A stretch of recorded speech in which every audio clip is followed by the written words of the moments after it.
For this project, we are going to use Python as our programming language, PyCharm as our code editor, and Python Telegram bot as our Telegram bot API library. So the first thing you need to create any Telegram bot is to obtain a bot token from BotFather.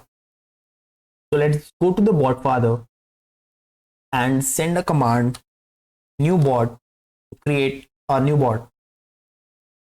When you send the command, the BotFather will ask you to enter a name for your bot.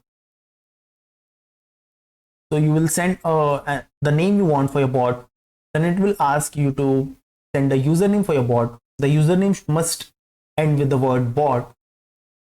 After you send the username, the BotFather will create a new bot for you and provide you with a bot token.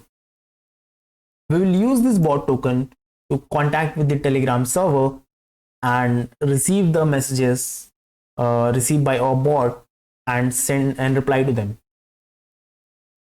Once you have the bot token, let's open PyCharm and create a new project.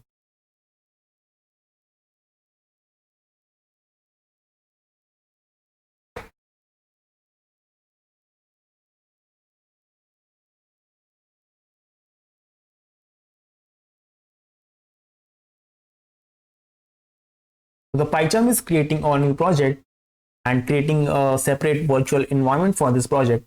So anything installed inside this project will remain inside and it will not clash with other projects we have.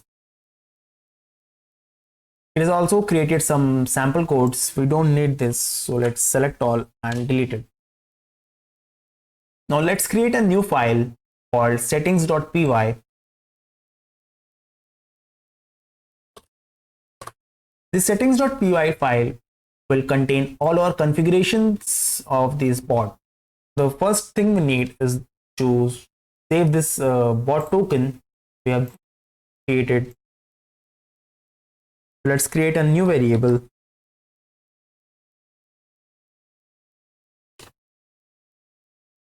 and assign it the value of the bot token.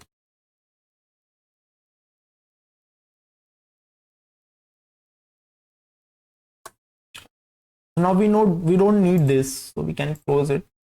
And now let's take a look at the library we are going to use.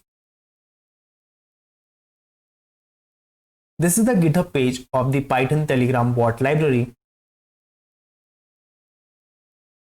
In the README section, we have the installation instructions. So let's copy this code and install this library inside our project.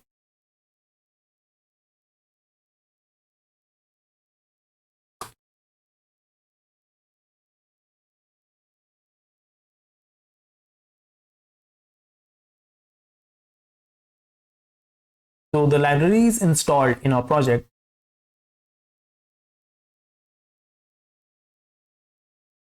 Now we need to go to the documentation of this library to understand how it works. So at the top you will see this library has a website. So let's visit that.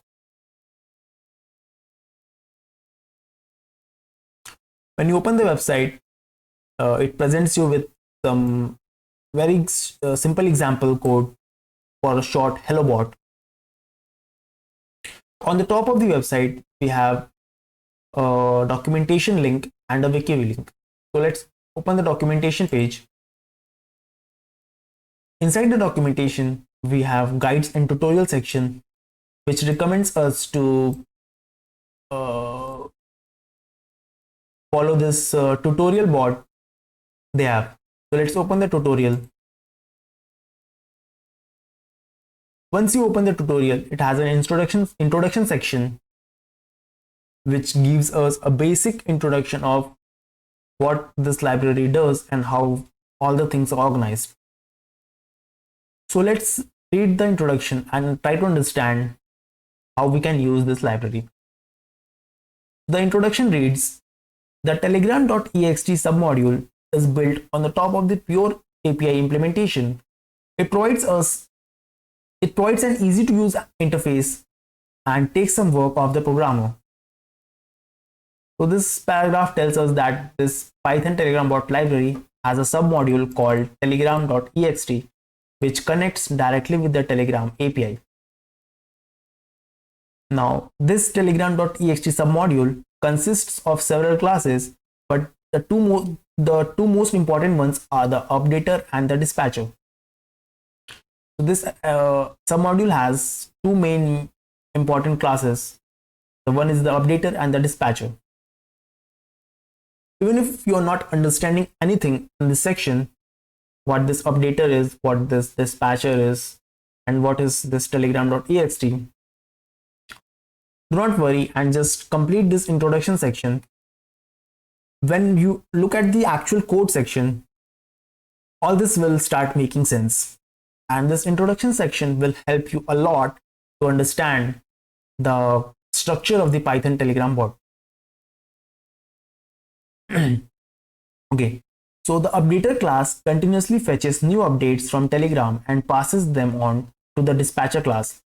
So what this updater class does is it connects with the Telegram server and keeps checking for the new updates received from the Telegram.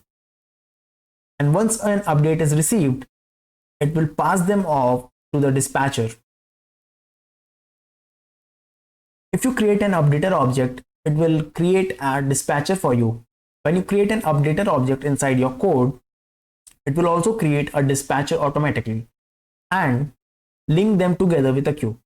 You can register handlers of different types in the dispatcher, which will sort the updates fetched by the updater according to the handlers you registered and deliver them to a callback function that you define. So this whole paragraph means is when we create an updater object, it will check for new updates received from the Telegram server and then pass on that update to the dispatcher class. Then the dispatcher class will have some handlers that we will create, and depending on the type of handlers, it will be dispatched to the function, the callback functions, which we will create in a bot. So there are many different types of handlers in this library.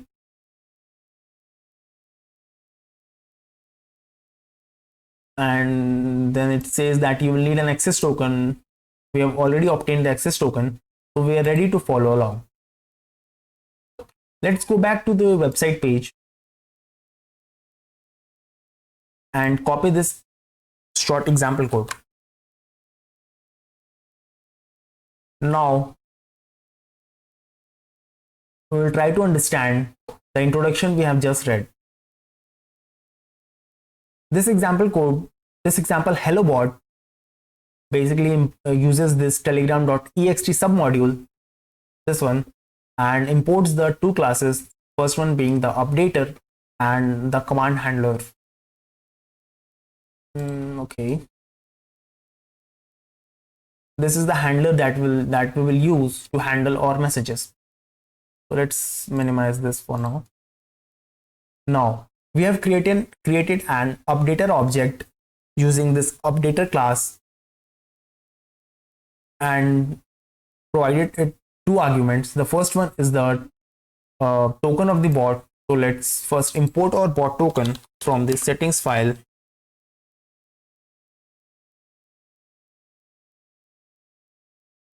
And provide this updater object or bot token. Now our updater object is ready. And if you remember this section, it tells us about if you create an updater object, it will also create a dispatcher automatically. So our updater object also has a dispatcher class inbuilt. And to handle the messages, we add some handler to this dispatcher. And the next line of code, basically what it does is it starts pulling the updater, which means it instructs the updater to start checking the new updates from the Telegram server. And the next point is the update.idle. What this means is it keeps this code running.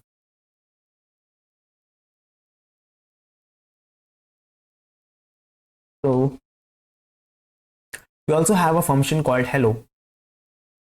What it does is when an update is received, from the Telegram, the updater receives that update. It then dispatches it to the dispatcher. Then our dispatcher will check if that update matches our handler, and depending on the handler, it will send that update to our callback function.